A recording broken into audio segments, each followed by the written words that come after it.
मेरे नानके से आवाज आ रही है, इनकलाब इनकलाब, भारत माता की, बोले सोनिहाल।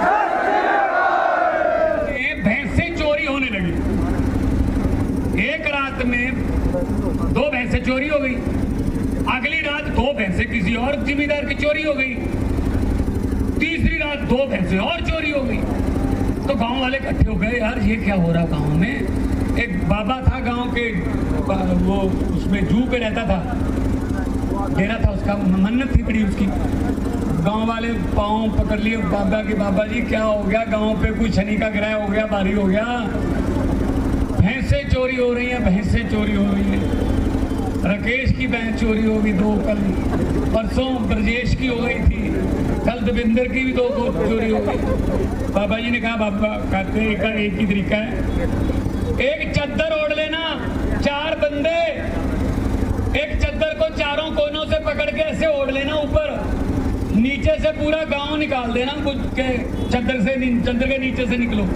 जैसे ही भैंस चोरी करने वाले चद्दर के नीचे से गुजरेंगे, वहीं पे हार्ट अटैक हो जाएगा, मर जाएंगे। भाई अनाउंस कर दिया, गुरुद्वारा साहब ने भी अनाउंस कर दिया। चलो भी 4 बंदे चद्दर ओढ़ के खड़े हो गए, गांव वालों को कहा, भाई निकलो नीचे से। अब निकलते गए, गांव के सारे मर्द निकल गए, कोई नहीं मरा। महिलाओं की बारी आ गई, महिलाओं को भी चद्दर से निकाला, कोई नहीं मरी। कहते चल बच्चों को भी देख लेते हैं, अब छोटे छोटे बच्चों को भी निकाल दिया, कोई नहीं मरा। पूरा गांव निकाल दिया चद्दर के नीचे से, ताऊ कोई नहीं मरा। कारण पता क्या था, जो भैंसों को चोरी करने वाले थे वो तो चद्दर ओढ़ के खड़े थे। मरे कौन, मरे कौन? मैं आपको ये कहने आया हूँ, ये चद्दर देश की ईमानदार बंदों के हाथ में पकड़ा दो तो चोरियां बंद हो जाएंगी। आपके घरों की, आपके हकों की चोरियां बंद हो जाएंगी। चद्दर पकड़ने वाले बदल लो, चद्दर पकड़ने वाले ये कहने आया हूँ। दोनों हाथों को महंगा किसने किया था?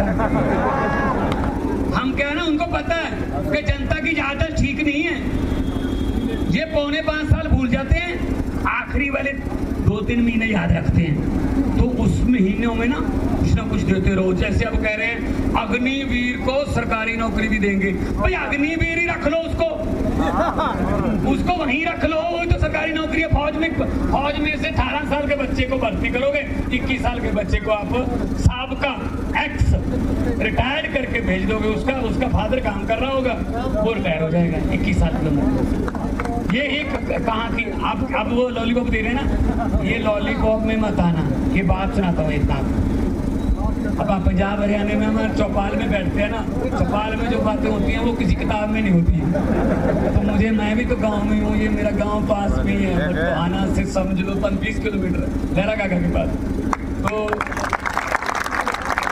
हम भी चौपाल में बैठते हैं। तो ये जो लॉलीपॉप देते, एक ना जिम्मेदारों के घर पे शादी थी, बड़ा परिवार था, लड़की लाडली थी।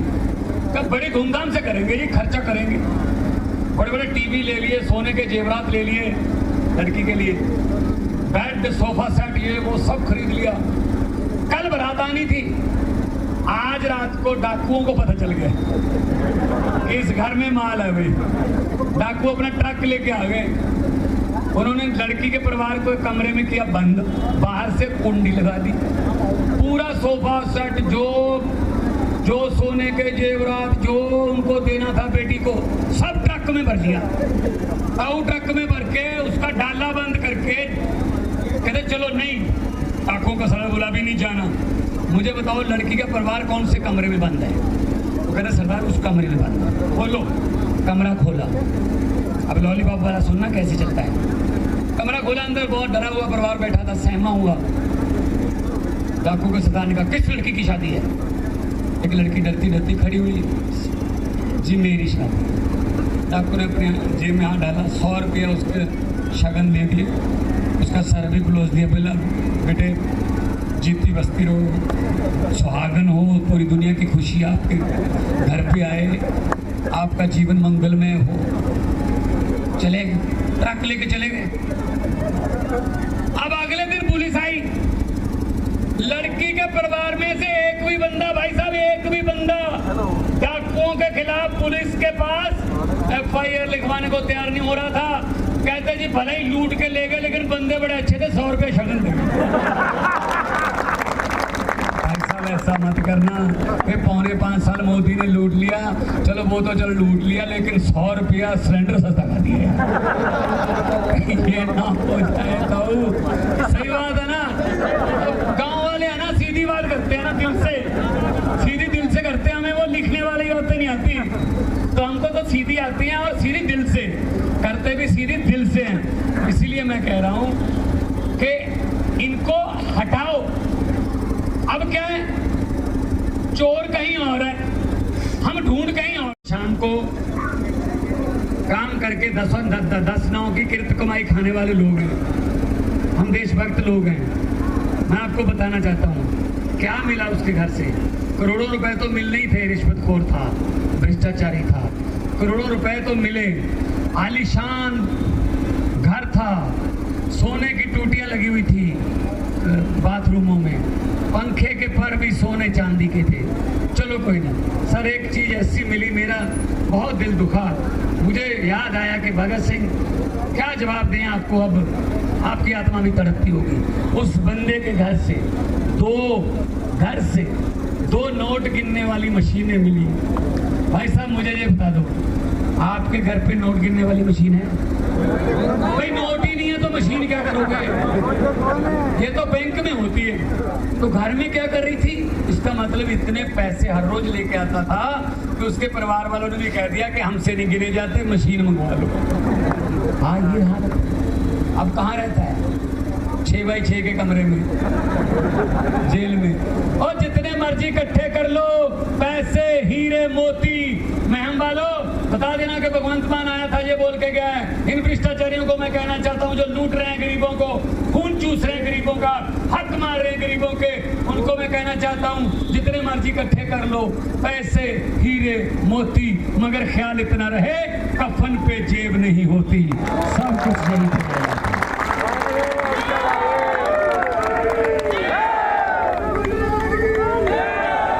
अपना बटन तीसरे नंबर पर है लेकिन आना पहले नंबर पर है।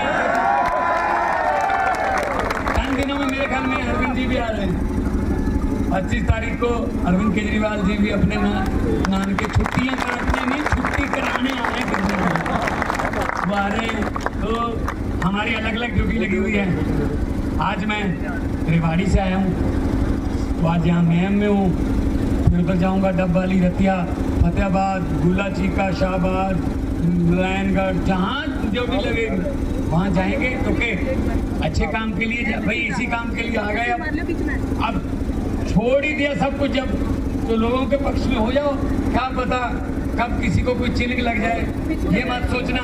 भगवंत मान महम तो आ गया, अगर हांसी आ जाता वहाँ से भी वोट पड़ जाते। भाई साहब मैं अपने बच्चों के लिए, अपने लिए वोट नहीं मांगने आया, मैं आपके बच्चों के लिए वोट मांगने आया। हुकूमत वो करते हैं जिनका दिलों पर राज होता है। यूं कहने को तो मुर्गे के सर पे भी ताज होता है। अभी ये ना आपको कोई लॉलीपॉप देंगे, एक तो दे दिया, सिलेंडर 100 रुपये सस्ता। जुमले सुनाने वाले बीजेपी वाले, पार्लियामेंट में जब मैं था, मैं संगरूर से सांसद था 2014 में, 2019 में 2 बार। ऐसा जब मैं पूछता था ना सामने बैठे मोदी जी को, मोदी जी बताइए अच्छे दिन कब आने वाले हैं,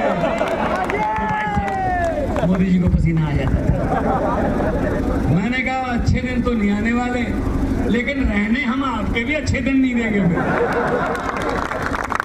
ये जुमले सुनाते हैं, हर बात पे झूठ बोलते, हर बात पे झूठ। यार कोई बात तो सच्ची निकले, कुछ तो कोई बोले, कोई सच्ची ना।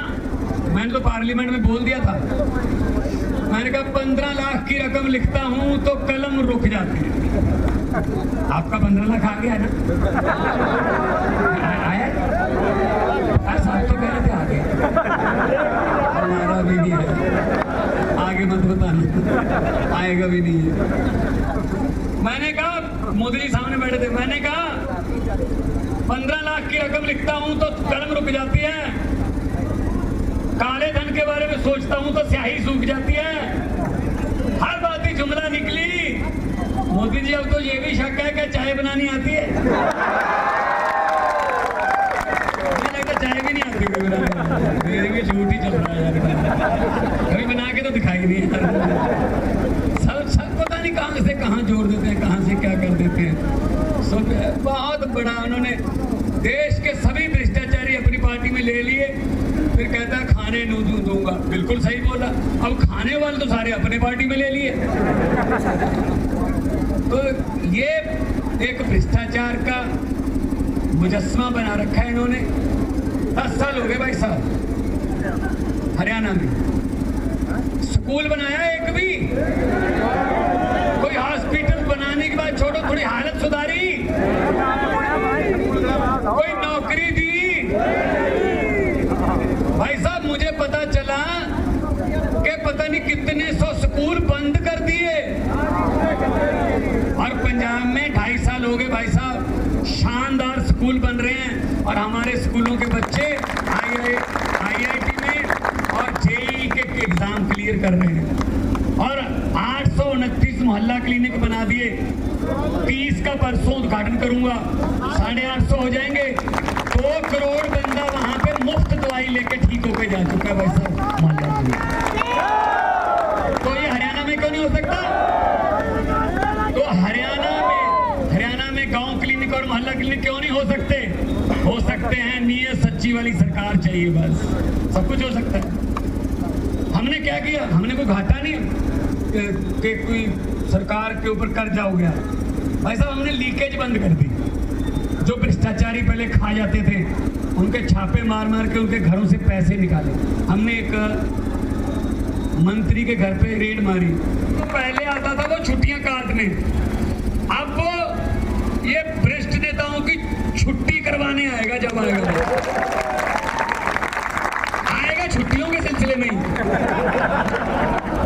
लेकिन इस बार छुट्टी करवाएगा किसी न किसी। बड़े बड़ों की छुट्टी करवा दी भाई साहब दिल्ली में उन्होंने। पंजाब में देख लो, बादल कहाँ गए, कैप्टन कहाँ गया, सुखबीर बादल कहाँ गया, नवजोत सिद्धू कहाँ गया, मजीठिया, सब हार गए भाई साहब। किसने हराया? आम घरों के बेटे बेटियों ने। आम घरों, ये मेरा छोटा भाई है नहरा, छोटा भाई है, काम करने का जुनून है। ऐसे बंदों को भेजो जिनको काम करने का, लोगों के लिए काम करने का जुनून हो। अब जिनको 15 बंदे पकड़ के स्टेज पर बिठाते हैं भाई साहब, उनका क्या फायदा हुआ? रिटायर करो उनको, रिटायर करो।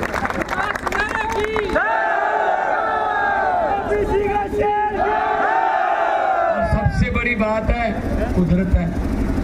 कुदरत बहुत बलवान है, इसको तो ये कह भी नहीं सकते हम कि तुमने विकास करवाना है, इसका तो नाम में भी विकास है। तो आपका सचमुच में ये विकास नहरा है, ये महम का विकास नहरा है। ऐसे लोगों को लेके आओ आगे।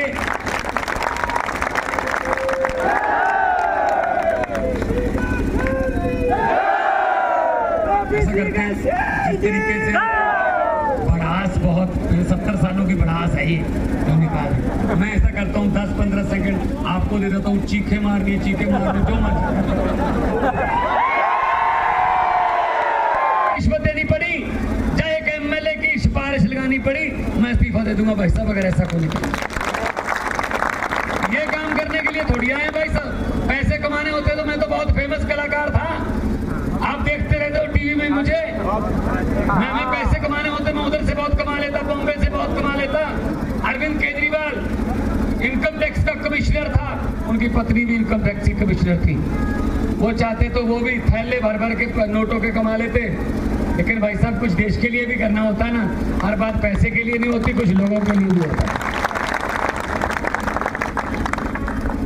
ऐसा चाहते शहीद भगत सिंह जैसे वीर, करतार सिंह सराभा जैसे, लाला लाजपत राय जैसे, राजगुरु सुखदेव जैसे, चंद्रशेखर आजाद जैसे, अशफाकुल्ला खान जैसे अगर वो भी सोच लेते कि हमने भी पैसे कमाने हैं तो भाई साहब यहाँ अंग्रेज होते हैं, हम आजाद नहीं होते। उन्होंने देश के लिए कुर्बानी दी है, देश के लिए। और क्या पाया फिर हमने कुर्बानी?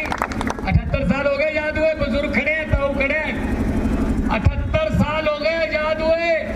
अमेरिका वाले मंगल ग्रह पर प्लाट काट रहे हैं, हमारे से अभी महम के सीवरेज के टक्कर पूरे नहीं हुए, हम वही खड़े सीवरेज भी। कारण क्या? कभी ये कभी वो, कभी ये कभी वो। तू आ गया तो मुझे कुछ मत कहना, मैं आ गया मैं तुझे कुछ मत कहूंगा, बारी बारी लूटते जाओ, 5 साल तू 5 साल मैं, ये बारियां आ गई। ये बारियां तोड़ो भाई साहब, दिल्ली और पंजाब में टूट गई है।